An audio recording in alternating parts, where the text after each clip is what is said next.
All right, we now get ready to play a rematch game. I guess the second of a home and home series with Missouri, and that's of course the two states that touch each other.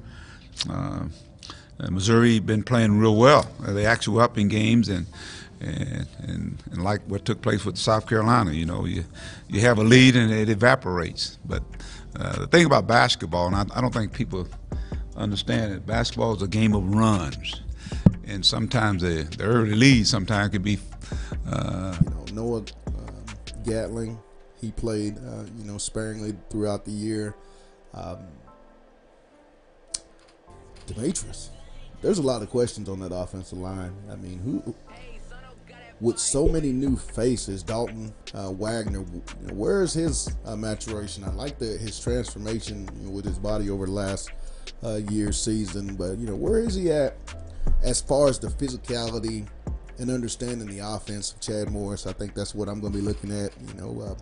Will the two JUCO offensive linemen be able to come in and impact this program? The thing that I like, though, about this offensive line is the majority of those guys were able to come in and go through spring ball. I think that's going to pay big dividends. And then at the wide receiver spot, that's going to be another position of interest that I'm going to be looking at. How will Shamar Nash and Trey Knox, the two early enrollees at wide receiver, that Elite 19 class, how will they adapt to collegiate football? And also, too, Devin Bush, Greg Brooks, how will those guys adjust in the secondary? Because I think, Demetrius, when you look at it, I think Greg and Devin have a tremendous chance to either start or get major reps throughout the season next year. Are you in that same boat with the three positions that I mentioned, offensive line, wide receiver, with a couple of those freshmen and the JUCO guys being able to dent that lineup so quick? For sure, definitely in that corner position. When you look at Ryan Pulley deciding to leave early and forego his senior year, that's definitely going to be positions. And then I hear Cameron Curl's going to make a transition. I don't know if it's back to corner or what, but I think they're going to really try to shake that secondary up. And I think that's really a key component, because I think from a linebacker standpoint, when you're looking on paper, and the defensive lineman standpoint on paper, we really look good in both those areas. So I'm really curious to see how that back end of the defense with the secondary really pans out, and the loss of Santos Ramirez, which I think him graduating really makes it better.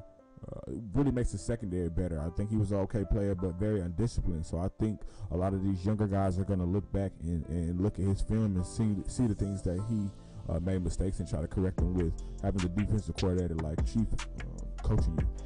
I look for also, too, who will be the defensive leaders? Will Sosa Game, who I think has a world of potential, will he step into his role? I got a chance to see Sosa out and about town, and his body looks to be of the situation. This is the best he's looked. I mean, if he plays as good as he looks, he ought to have a real special senior year. Also, too, the leadership of a Cameron Curl going into his junior year, having 2 years under his belt. How much of that maturation and how much has the game of football, in the SEC slowed up, and the understanding on that side of the ball. I look for Cameron to really be an integral part of that defense, and then all reliable.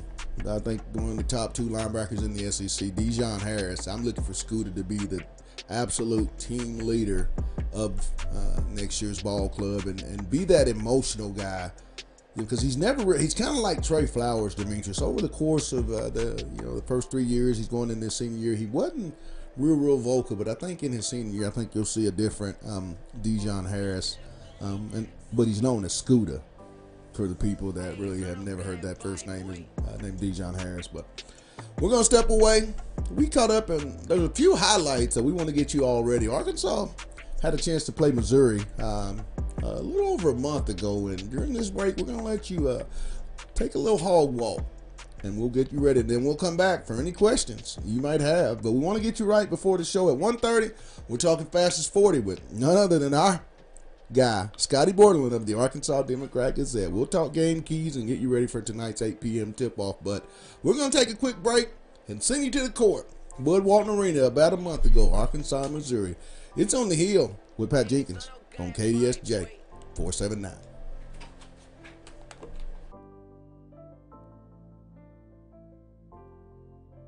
that jumper. Missouri inside out and nailing their three. I mean, that is the one guy on the floor you cannot leave open. They've done it twice up top. And a dangerous pass stolen away. Sills on the breakaway. Just what the doctor ordered for the Razorbacks. Oh, can get back into their pressure defense. Simpson. Harris inside Gafford on Tillman. And that time they give the big man a paint touch and he delivers. Well, and a paint touch almost, well, it was out of necessity. I think Jalen Harris was trying to fire up a shot, but the defense came to him. Harris on a steal ahead to Jones. He missed it. A bunny. And now a block foul in Sparford and Macon. And so much to them offensively as Joe, the freshman, trying to fill that board a little bit. Nice. Knocks down his Suggs on a pull-up jumper. Baseline, no. Tillman taps it up into Geis. Geis has it poked away. And then Smith, look what I found. He pokes it back and gets an easy bucket. Fresh off a big win over the Tennessee Volunteers. Inside, Gafford splits the double and banks it home. Back's and that clear. looks so easy. Another nice offensive possession for the Tigers. Great pass. No finish. Second effort good by Reggie Chaney, the freshman. Pace of this game picking up. Arkansas applying that defense, trying to speed up these Missouri Tigers. And the Hogs, when they get the basketball, they love going fast, and they're getting some good scoring opportunities. And a steal by Harris. Finds a cutter, and getting it home is Reggie Chaney. Timeout, Mizzou. 6-0 run. Now doubled by Gafford. Dangerous pass. Geis lines up a three and hits. And so close in to the being. hands of Ronnie Suggs. Now Tillman immediately doubled and he lost it. Ahead of the pack, here comes Sills. On a breakaway, gets the basket plus the foul. Easy bucket. Fresh off a big win over the Tennessee Volunteers. Inside, Gafford splits the double and banks it home. Back's And that clear. looks so easy. Another nice offensive possession for the Tigers. Great pass. No finish. Second effort good by Reggie Chaney, the freshman. Pace of this game picking up. Arkansas applying that defense, trying to speed up these Missouri Tigers. And the Hogs, when they get the basketball, they love going fast, and they're getting some good scoring opportunities. And a steal by Harris.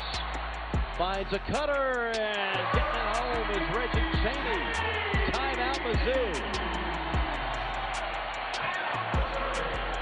6-0 run. Now doubled by Gafford. Dangerous pass. Geis lines up a three and hits. And so close in to the being. hands of Ronnie Suggs. Now Tillman immediately doubled and he lost it. Ahead of the pack, here comes Sills. On a breakaway, gets the basket plus the foul.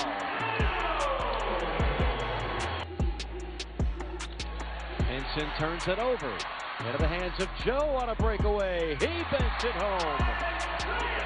Turnovers killing Missouri.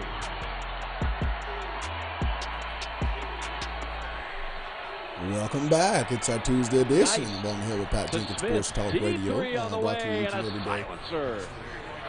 Mark Smith on the run. We were showing you audio Setting up a highlights three. from last month's Arkansas Missouri ball game in Bud Walton Arena. Arkansas won a close one, Demetrius, and here over the last couple of ball games in Columbia, Missouri's had their way. The road hadn't been too good, and it's a rivalry game. Coach Anderson having coached at Missouri. How charged do you think that crowd will be when the ball's thrown up in the air in Columbia tonight? As the young people say, we're gonna be turned, man. It's gonna be a good ball game. I think when you look back, Konzo would have thought that he would have won that game the last time they messed up. So it's going to be interesting. I know Mike Anderson always likes to go home and play that team. That's something that he really pumps his team up to get ready for, being a rivalry game right there in Missouri. So like I said, I think it's going to be lit. I think it's going to be a big SEC environment, and I think it's a lot riding on this game. And that's come out with that ball game now, and you're at 11-11. Missouri 2 and I believe 7 in the league. You got to get this win. I mean, these are road wins that you're supposed to go win. And even though you're a young team, Demetrius, you got to go take care of business and get on the road. You've got Mississippi State coming in this Saturday. They're a very formidable opponent. We'll for all intents and purposes, be in the NCAA.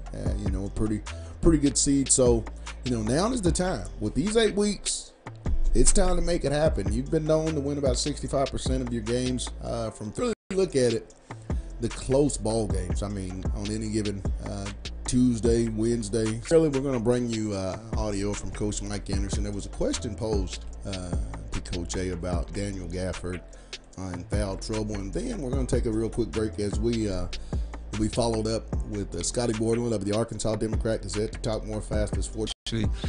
People are coming at him, you know, offensively and defensively, and he's got to figure that out on the floor in terms of gauging when to and when not to go and block a shot or just play position defense.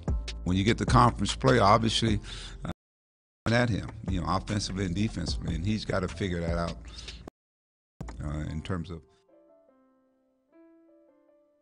offensively these last couple of outings. How about that, right? And look at him playing with so much confidence. Coach Anderson trying to wait to the team. Last foul win against Jalen Harris, who has possession here. And gamble against the very. And I don't even mean this in the back. 5 to shoot. Jones, the spin in traffic. And the finish right at the buzzer. He is playing tonight. We talked about him earlier, the fact that he had 30. Hammonds back to the basket, swatted away by Chaney. His 27th block of the season. Jones on the other end. 1-point game. That's what the Razorbacks want. That's how you have fastest 40. Outstanding job. Wow. Here's the steal by Harris. 5 seconds left. Harris, where's the finish? Hogs by 2. And the turnover bomb bites Georgia yet again, combined with Mason Jones going back on. Is one of those. Chaney, a nice response. There was 200 Shot away by. When he gets hot, young freshman or sophomore, I'm sorry, out of Texas is playing one of his better games. Here's the steal by Harris. 5 seconds left. Harris, where's the finish? Hogs by 2. He got 7. Boy, every inch of the rim. And real quick, want to going on